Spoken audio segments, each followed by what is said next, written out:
सभी किसान साथियों का एक बार फिर से आपकी अपनी YouTube चैनल एडवांस फार्मर में स्वागत है। किसान साथियों, उम्मीद करता हूँ आप सभी बहुत अच्छे होंगे। अगर आप चैनल पर पहली बार आए हैं तो चैनल को सब्सक्राइब कर वीडियो को लाइक कर दीजिएगा और अपने मित्र को शेयर कर दीजिएगा। किसान साथियों, यदि आपने गन्ने की फसल लगाई हुई है तो अभी तक आपने सिर्फ 300 से 400 क्विंटल का ही उत्पादन लिया है तो ये वीडियो आपको जरूर देखना चाहिए। खाद और पानी के प्रबंधन से ही हम 600 से 700 क्विंटल प्रति एकड़ का उत्पादन ले सकते हैं। किसान साथियों, कैसे लेना है वो हम आपको इस वीडियो के माध्यम से बताने वाले हैं, इसलिए आप लास्ट तक हमारे साथ बने रहिएगा। किसान साथियों, गन्ने का जो उत्पादन है गन्ने की हाइट, गन्ने की मोटाई, गन्ने के वजन पर डिपेंड करता है और ये सारी प्रोग्रेस जो होती है किसान भाइयों वो जड़ों पर डिपेंड करती है। तो जितनी अच्छी से जड़ों का प्रोग्रेस होगा उतनी अच्छी हमारी फसल ग्रो करेगी किसान साथियों। तो इसमें 3 प्रकार की जड़ें पाई जाती है किसान साथियों। एक जड़ें वो होती हैं जो मुख्य जड़ कहलाती है, जो कि गहराई तक जाती है और पौधे को सालों साल जिंदा रखती है। इसमें सेकंड जड़ें वो होती है जो पौधे की हाइट, आकार और वजन सहन करने के लिए इसको सहारा देने का काम करती है। तीसरी जड़ें किसान साथियों वो होती है जो मिट्टियों में से पोषक तत्व ग्रहण करके पौधे की वृद्धि कराती है।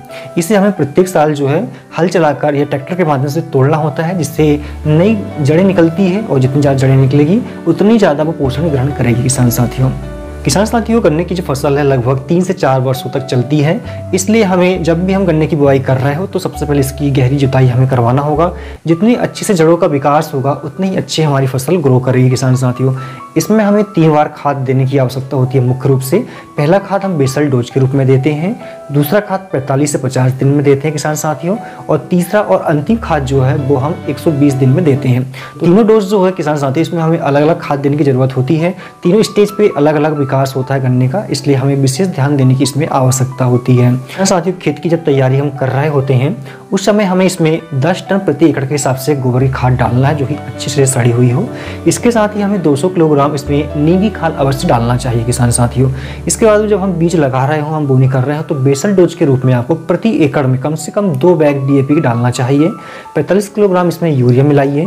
इसमें आपको पोटास बिल्कुल भी नहीं मिलाना है किसान साथियों, ध्यान रखिएगा। कुछ किसान भाई शुरुआत में पोटास मिलाते हैं लेकिन पोटास शुरुआत में आपको नहीं मिलाना है, ठीक है। इसके अलावा 10 किलोग्राम आपको दानेदार सागरी का मिलाना है। 10 किलोग्राम इसमें आपको कोई भी अच्छी कंपनी का माइक्रो न्यूट्रिएंट्स लेना है, वो भी इसमें डालना है। 10 किलोग्राम इसमें सल्फर डालना है और 15 किलोग्राम इसमें जिंक डालना है। इन सभी का मिश्रण बनाकर आप जो है पहले मेड़ पे डाल दे या फिर जिसमें नाली में आप लगा रहे हो वहाँ पे डाल दे। उसके बाद में इसकी आप बिजाई करें किसान साथियों। इसके बाद में पूरे खेत में आप पानी लगा दें और 45 दिनों तक आप जो है इसमें पानी की कंटिन्यू जो है बनाए रखिए किसान साथियों। इसमें पानी में कहना चाहिए ज़्यादा अंतराल ना रखें आप, इसमें अंकुरन में आपको समस्या हो सकती है किसान साथियों, ठीक है। इसके बाद में अगला जो डोज है खाद का वो है 45 दिन का, ठीक है। 45 दिनों तक फसल में पूरी तरह से अंकुरण बन जाता है किसान साथियों। 45 से 90 दिनों तक इसमें फुटाव आते हैं, ठीक है। तो कितने फुटाव इसमें लेना, कितने ट्रिलिंग हमें लेना है वो हम पर डिपेंड करता है। तो 45 दिन में जो हमें खाद डालना है इसमें आपको सिर्फ लेना है माइक्रो न्यूट्रिएंट्स 10 किलोग्राम और 45 किलोग्राम यूरिया आपको लेना है, ठीक है। इतना डालने के बाद में आप इसकी सिंचाई करें। अब आपको सिंचाई करने में थोड़ा ध्यान रखना होगा, जैसे कि मैंने पहले बताया था आपको कि शुरुआत में सिंचाई हमें बड़े अच्छे से करना है, तड़हन इसमें नहीं देना है। लेकिन जैसे 45 दिन के बाद में फसल हमारी होती है, 45 दिन के बाद हमें पानी में थोड़ा अंतराल देना है। अगर हम 10 दिन में पानी लगा रहे हैं तो हमें लगभग 12 से 15 दिन के अंतराल में पानी लगाना चाहिए। कब तक लगाना चाहिए? 90 दिनों तक लगाना चाहिए। इससे क्या होता है कि जड़ों में अच्छे से विकास होता है और पौधा तनावग्रस्त इसमें थोड़ा सा रहने के कारण कली जो है वो अच्छे से निकलती है। 90 दिनों के बाद में किसान साथियों अब हमें क्या करना है, इसमें जो ट्रिलिंग होती है उसे रोकना होगा।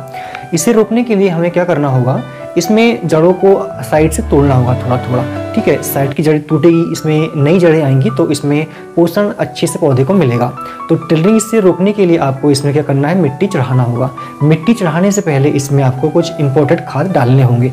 ये अंतिम खाद भी हो सकता है, इसलिए इसमें हमें बहुत अच्छे से खाद जो है वो देना होगा किसान साथियों। क्योंकि अब हमारी फसल जो है 120 दिन के बाद में जो है उसमें जो गांठें हैं वो बनना शुरू हो जाएगी, उसमें पोर बनना शुरू हो जाएगा। जितने अच्छे से इसमें हम खाद डालेंगे उसकी मोटाई, वजन और लंबाई काफ़ी अच्छी आएगी किसान साथियों। जो इसमें हम खाद देंगे 120 दिन के बाद में या 90 दिन के बाद में अंतिम खाद के रूप में, ये सबसे इंपॉर्टेंट होता है क्योंकि आगे की जो फसल है हमारी इसी खाद पर डिपेंड रहती है। इसके बाद में कोई खाद डालने की आवश्यकता नहीं होती है। तो इस समय हमें डालना क्या है, इस समय हमें 4 बैग SSP के लेना है, सिंगल सुपर फास्फेट के लेना है किसान साथियों। साथ ही इसमें 75 किलोग्राम आपको पोटाश लेना है। यदि आपकी जमीन में पोटाश तत्व की अधिकता है तो पोटाश आप 50 किलोग्राम भी रख सकते हो।